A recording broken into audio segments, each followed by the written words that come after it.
You can feel it in your bones. The way they talk over you. The way they dismiss your ideas without consideration.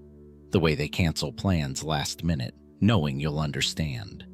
The way they ask for favors but are never available when you need them. The way they take credit for your work, mock your ambitions, or treat your time like it's worthless. You tell yourself it's not personal. You rationalize. Maybe they're just busy. Maybe they don't realize. Maybe if you work harder, achieve more, or prove yourself one more time, they'll finally see your value. But deep down, you know the truth. They see your value perfectly. They just don't respect it. And here's the part that keeps you awake at night. It's not their fault. It's yours. You taught them to disrespect you. You trained them day after day with every boundary you didn't enforce, every insult you absorbed with a smile, every time you made yourself smaller to make them comfortable. You handed them the manual on how to treat you like a doormat, and now you're shocked that they're wiping their feet. The world doesn't reward goodness. It rewards leverage. It rewards the capacity for consequence. And right now, you have demonstrated neither. You have shown them that disrespecting you is free. There is no price to pay, no penalty, no loss. So why would they stop? Niccolò Machiavelli understood a truth that modern society has tried desperately to hide from you. Respect is not given to the virtuous. It is given to the formidable. You can be the kindest person in the room, the most competent, the most generous. But if you lack the capacity to be dangerous, you will be used until there's nothing left. This is not self-help. This is psychological warfare. And by the end of this video, you will understand the single psychological shift that forces people to recalibrate how they treat you. You will understand why the person who cares least controls the dynamic. And you will understand why the most dangerous thing you can do is finally become dangerous. But be warned, once you cross this threshold, once you integrate what I'm about to show you, you cannot go back to being the person who tolerates disrespect. That version of you must die. And while everyone will notice the change, no one will understand it. They will only know that something about you has shifted, and they will instinctively treat you differently. Let's begin. The mechanics of disrespect. Before we discuss the solution, you must understand the mechanism. Disrespect is not random. It is not a moral failing in others. It is a social algorithm, a calculation that happens beneath conscious awareness. Every human interaction involves a silent negotiation of status and value. When you meet someone within the first 7 seconds, their brain is running threat assessment protocols that evolved over millions of years. Are you a threat? The principle: demonstrate cost. The single thing you must do to stop being disrespected is this: make disrespecting you expensive. Not through aggression, not through pleading, not through long speeches about how they hurt you, but through the simple, cold mechanism of consequence. In economics, there's a principle called cost-benefit analysis. Every action is weighed against its consequences. If the benefit outweighs the cost, the action continues. If the cost exceeds the benefit, the behavior stops. Right now, the cost of disrespecting you is 0. There is no penalty. You absorb it. You forgive it. You rationalize it. You stay. You continue to be available, warm, and giving. Why would they change their behavior? The benefit, using you for whatever they need, vastly outweighs the cost. Nothing. You must reverse this equation. And you do this not through punishment, but through strategic withdrawal of your value. Here are the mechanisms. Mechanism 1. The void of silence. When someone disrespects you, your instinct is to fill the space with explanation, to tell them how you feel, to educate them on why what they did was wrong, to give them a chance to apologize. Stop. Explanation is a gift you give to people who have earned communication with you. When someone crosses a boundary, explanation is wasted energy. They know what they did. They're just hoping you don't. Instead, create a void. Say nothing. Pull back energetically. Don't initiate contact. Don't be cold or rude. Be absent. Become a ghost. Machiavelli understood the power of withdrawal. It is better to be feared than loved if you cannot be both. But here's the deeper interpretation. It is better to be missed than needed. When you need someone, you're weak. When someone misses you, they're weak. The void of your silence creates a vacuum that their mind will obsess over. Why haven't they responded? Did I do something wrong? Are they pulling away? You have created uncertainty, and uncertainty is psychological torture for the social brain. They will come to you seeking to restore equilibrium. And when they do, you have the power position. But, and this is critical, you must genuinely pull back. If you're seething with resentment while pretending to be busy, they'll smell it. If you're desperately checking to see if they noticed you're gone, you're still playing from weakness. You must actually redirect your energy elsewhere. Into your work, your growth, other relationships. You must make your absence real, not theatrical. Mechanism 2. The calibration of availability. You are too available. Your calendar is an open door. When they need something, you're there. When they want attention, you provide it. This signals low value. Scarcity creates value. Air is everywhere, so we waste it. Diamonds are rare, so we treasure them. You have been air. You need to become diamond. This doesn't mean playing games. This means having a life so rich, a purpose so consuming, that you genuinely don't have time for people who don't respect you.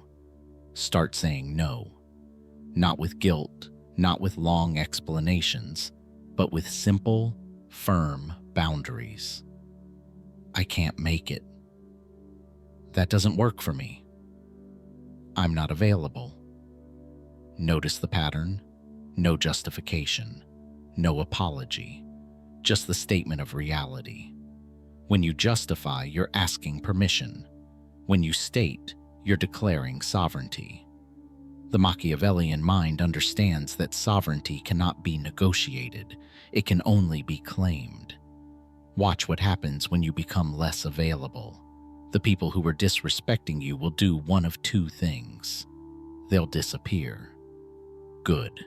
They were only there for what they could extract from you. You've just filtered out parasites. They'll increase their investment. They'll start treating you better, initiating more, trying to secure their access to you.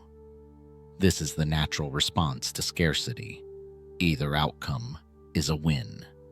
Mechanism 3. The mirror of indifference. Here's the psychological weapon most people never discover. Indifference is more powerful than anger. When someone disrespects you and you get angry, you've given them data. You've shown them where the button is. You've revealed that they can affect your emotional state. You've given them power. But when someone disrespects you and you're genuinely indifferent, not cold, not passive-aggressive, but truly unbothered, you become terrifying. Indifference communicates. You don't have the power to hurt me. You're not significant enough to disturb my peace. This is the deadliest insult to the human ego. We can handle anger. Anger means we matter, even if negatively. But indifference means we're irrelevant, and irrelevance is existential death to the social brain. Robert Greene wrote in the 48 Laws of Power, "When you show yourself to the world and display your talents, you naturally stir all kinds of resentment, envy, and other manifestations of insecurity. The best response is to show a certain humility and nonchalance." But I'll take it further. The best response to disrespect is no emotional response at all. Just a recalibration of how much energy you allocate to that person going forward. They insult you at dinner? You smile slightly, take a sip of water, and change the subject. You don't defend the transformation. When you implement these mechanisms, the void of silence, the calibration of availability, the mirror of indifference, the consequence cascade, and the integration of your shadow, something remarkable happens. You stop chasing respect, and because you stop chasing it, it starts chasing you. People will notice you've changed.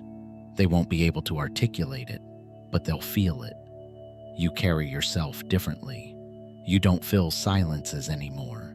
You don't laugh at jokes you don't find funny. You don't apologize for taking up space. Some people will be angry.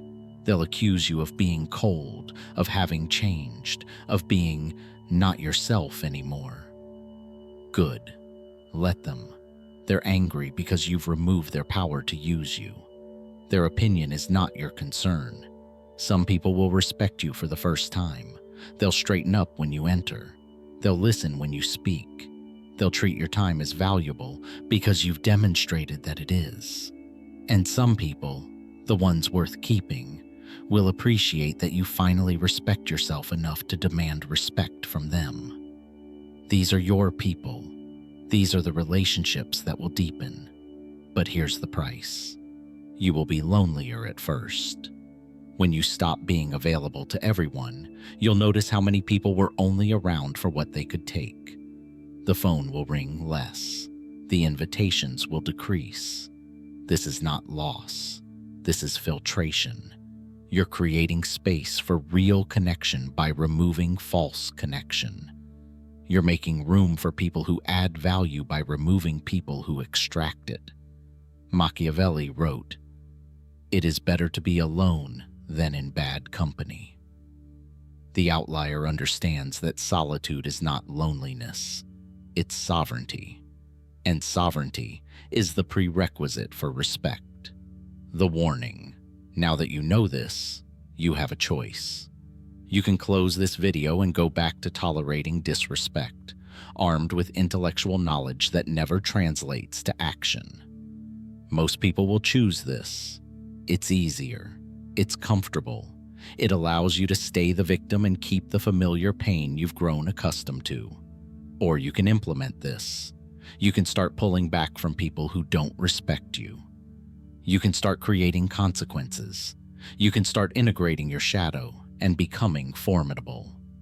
But if you choose the second path, understand this: you cannot go back. Once you taste what it feels like to be respected, once you experience the freedom of not caring about people who don't value you, once you integrate your capacity for consequence, you will never again be able to tolerate being treated as less than. The old you, the accommodating one, the people pleaser, the one who absorbed disrespect with a smile, that person has to die. And grieving that death is painful because that person kept you safe. That person avoided conflict. That person was loved, even if they weren't respected. The new you will be respected, but not everyone will like you.